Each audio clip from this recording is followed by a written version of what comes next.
Hello everyone, so what is more important than this regularly contracting heart.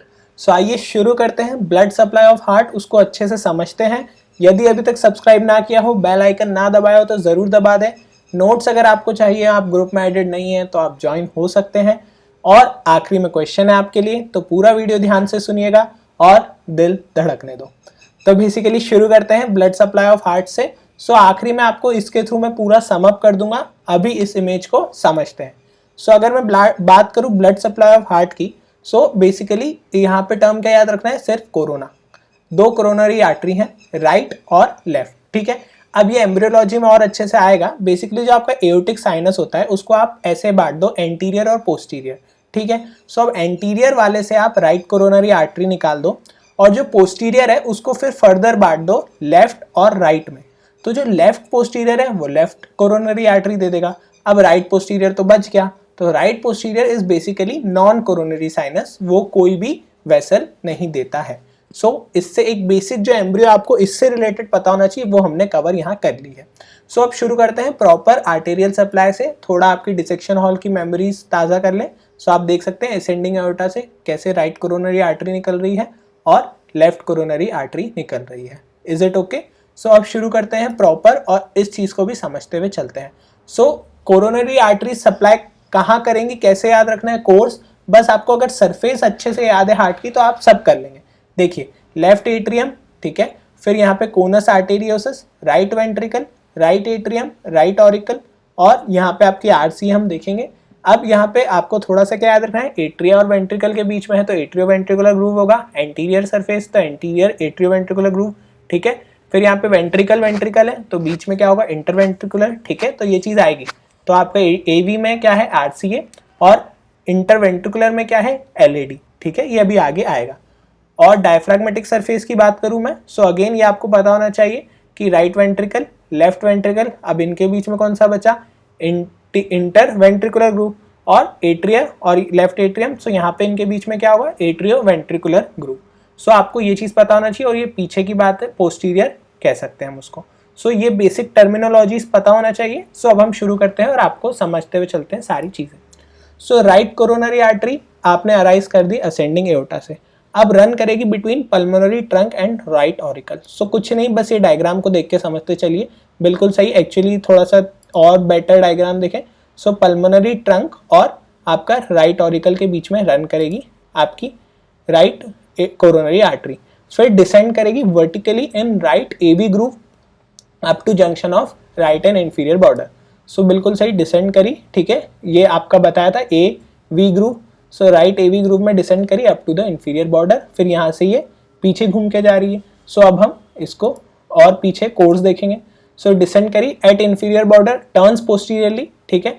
अब आपको क्या याद रखना है, अब अगर बैक सरफेस की जो बात कर रहे हैं हम, यहाँ पे भी आपको दो चीज याद रखना है। एक है आपका एट्रियो वेंट्रिकुलर, ठीक है, और एक है आपका इंटरवेंट्रिकुलर। कोई भी अगर आपकी आर्टरी आ रही है, यहाँ से आपकी आई एंटीरियर से, हमने राइट कोरोनरी आर्टरी देखी। अभी हम बोलेंगे कि ये रन करेगी इन दिस टिल दिस। इसका क्या मतलब है, अब आप इसको समझिए। यहाँ पे basically at inferior border turns posterior, runs in posterior AV groove up to posterior interventricular groove, ठीक है। इसका मतलब ये रन करी पोस्टीरियर एवी ग्रूव में, कहां तक, जहां तक इंटरवेंट्रिकुलर ग्रूव आया। इंटरवेंट्रिकुलर ग्रूव आया तो यहाँ पे रुक गई, ठीक है। और यहाँ पे वो एनास्टोमोस कर देगी आपकी लेफ्ट कोरोनरी आर्टरी से, यहाँ पे आ चुकी है। और यहाँ पे जो ब्रांच है वो क्या है, अब आपकी इंटरवेंट्रिकुलर है और पोस्टीरियर है। जो ब्रांच देगी वो रहेगी पोस्टीरियर इंटरवेंट्रिकुलर आर्टरी। बेसिकली वो टर्मिनेट कर गई और एनास्टोमोस भी कर गई। अब हम ब्रांचेस देखते हैं। काफी आसान हो जाना चाहिए। अब आपको कुछ नहीं, बस सरफेस याद रखना है, कोर्स याद रखना है। यहाँ पे कोर्स था, तो कोर्स में आपने देखा, अरे ये तो सबसे पहला स्ट्रक्चर पास में यही है। सप्लाई करेगी कोनस आर्टेरियोसिस को। इसका क्या मतलब है, बेसिकली ये जो राइट वेंट्रिकल है, ये एम्ब्रियोलॉजी में आता है। ये बेसिकली आप ऐसा समझ सकते हैं, इसका गेटवे है। This is infundibulum of right ventricle. फिर इससे पल्मोनरी ट्रंक और वो सब कैसे बनता है, वो सब उधर आएगा। आप अभी याद रख सकते हैं, कोनस आर्टेरियोसिस का एंटीरियर सरफेस किसने सप्लाई किया, राइट कोरोनरी आर्टरी ने निकलते से ही। राइट कोनस आर्टरी, बिल्कुल सही। एट्रिया में जाए, एट्रिया में, अब आपको कोर्स याद रखते रखते सारी ब्रांचेस डिराइव करना है। एट्रिया में चल रही है, एट्रिया को सप्लाई करेगी।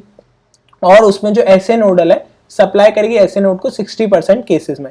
40% लेफ्ट कोरोनरी आर्टरी से आएगा, अगर आएगा ओरिजिन तो 60% में ऐसे nodal artery right coronary artery की ब्रांच होती है। तो ऐसे नोड की अगेन आपको लोकेशन पता होगी तो आपको समझ में आएगा कि हाँ बिल्कुल सही बोला है ये। सो फिर एंटीरियर वेंट्रिकुलर ब्रांच, अब आपको वापस मैंने कहा सरफेस हमेशा याद रखिए, बिना सरफेस के कुछ नहीं है। सो अब आपको याद है कि वेंट्रिकल है तो एंटीरियर वेंट्रिकुलर भी होगा। और फिर आखिरी में आपकी मार्जिनल ब्रांच है, एंटीरियर सरफेस की कहानी खत्म हुई, मार्जिनल ब्रांच ने मार्जिन पे आके आर्टरी दे दी।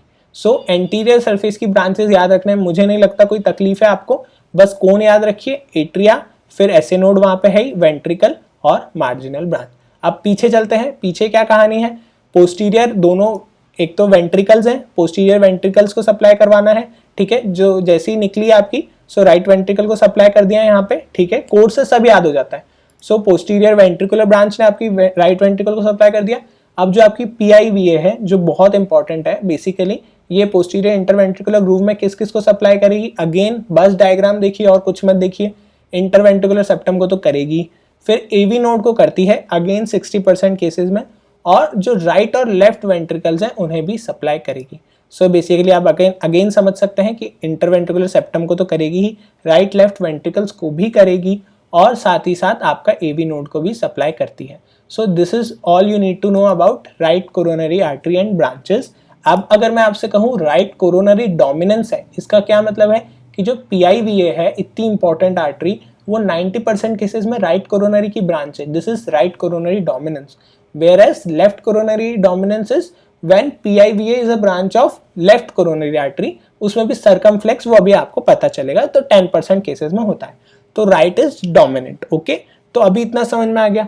अब आपको समझना है लेफ्ट कोरोनरी आर्टरी, ठीक है, तो लेफ्ट कोरोनरी आर्टरी और आसान है, इसमें आपको और कुछ नहीं करना है, आपको बेसिकली अगेन कोर्स याद रखना है, और यहाँ पे देख सकते हैं आप क्या डिफरेंस है, ठीक है। तो अब मैं आपको बताता हूँ, पर आपको ये समझने से पहले आपका एम क्या होना चाहिए, बेसिकली आपको क्या करना है कि आपकी जो लेफ्ट यहाँ से आ रही है इसको, या अगर आपकी एक ब्रांच है तो ये भी राइट से रिले करना है, और इसकी दूसरी सर्कमफ्लेक्स है उसको भी राइट से आपको रिले कराना है, ठीक है। सो माइंड में बस आप इतना रखते चलिए, बाकी फिर हम कोर्स देख रहे हैं। सो अब हम शुरू करते हैं लेफ्ट कोरोनरी आर्टरी को।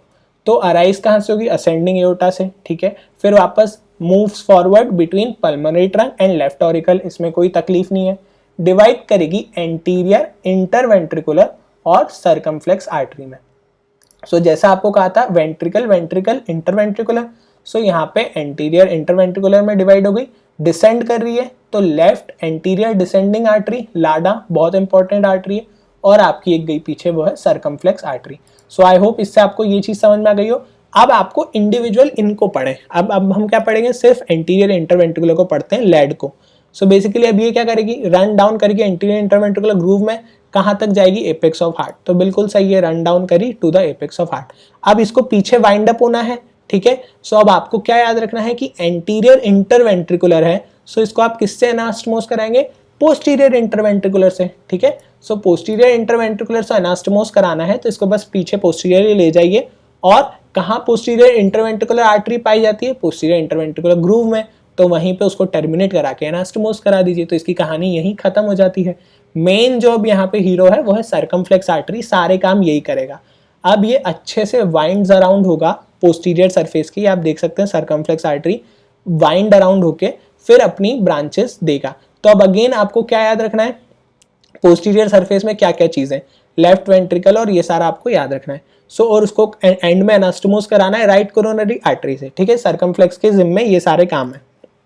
सो it will wind around the left margin of heart, continue up to posterior interventricular groove. देखिए बात वही है, कंटिन्यू वहां तक कराना ही पड़ेगा क्योंकि एनास्टमोस कराना है, जैसे हमने उधर देखा था, टर्मिनेट कर दो with anastomosing with right coronary artery. So आपको पूरा कोर्स समझ में आ चुका है। अब राइट कोरोनरी की जैसे ब्रांचेस निकाली थी कोर्स से वैसे इसकी निकाल दीजिए, एंटीरियर इंटरवेंट्रिकुलर आर्टरी और सर्कमफ्लेक्स आर्टरी। एंटीरियर इंटरवेंट्रिकुलर बस सरफेस देखिए और कुछ मत देखिए, क्या होगा, इंटरवेंट्रिकुलर सेप्टम में रन करी तो उसको तो सप्लाई करेगी ही सही, ठीक है, जिस थाली में खाया उसमें छेद तो करेगी नहीं। सो उसको सप्लाई करा, फिर greater part of left ventricle.